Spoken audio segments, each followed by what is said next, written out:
হঠাৎ করেই চারপাশটা অনেক অন্ধকার হয়ে আসলো, হয়তো আর কিছুক্ষণ পরেই নামবে অনেক ঝুম বৃষ্টি। আমরা প্রত্যেকেই খুব ভালো করেই জানি এই রকম ঝড় বৃষ্টি অনেকের জন্যই কল্যাণকর নয়।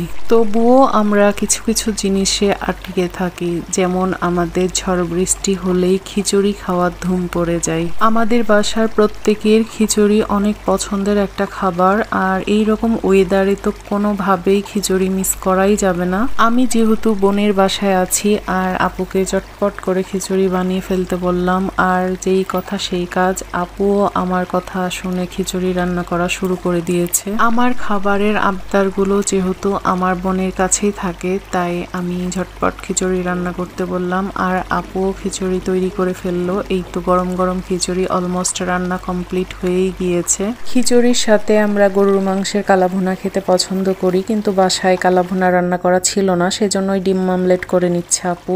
আর এই তো অনেক মোটা করে ডিম মামলেট করছে, আর সাথে আছে মরিচ ভর্তা আর আলু ভর্তা, আর সাথে আছে আচার।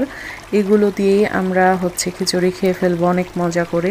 এইখানে আমি আমার প্লেটটাকে অনেক সুন্দর করে সব কিছু দিয়ে সাজিয়ে নিয়েছি, আর খিচুড়িটা অনেক ঝাল ঝাল করে রান্না করা হয়েছে, কারণ ঝাল খিচুড়ি খেতেই আমরা বেশি পছন্দ করি। তো আমি প্রথমে আলু ভর্তা আর ডিম অমলেট দিয়ে খাবো। আমার মতো খিচুড়ি খেতে কে কে পছন্দ করো অবশ্যই কমেন্ট করে জানাবে। আর আমি আল্লাহর রহমতে যতগুলো হালাল ফুড আছে সবগুলোই খাই, আর আমার কাছে সবগুলো অনেক টেস্টি লাগে খেতে। কিছু মানুষ বেঁচে থাকার জন্য খাবার খায়, আর আমি খাবার খাওয়ার জন্য বেঁচে থাকি। খাবার খেতে আমার খুব ভালো লাগে। আজকের ভিডিও এই পর্যন্তই। আল্লাহ হাফেজ।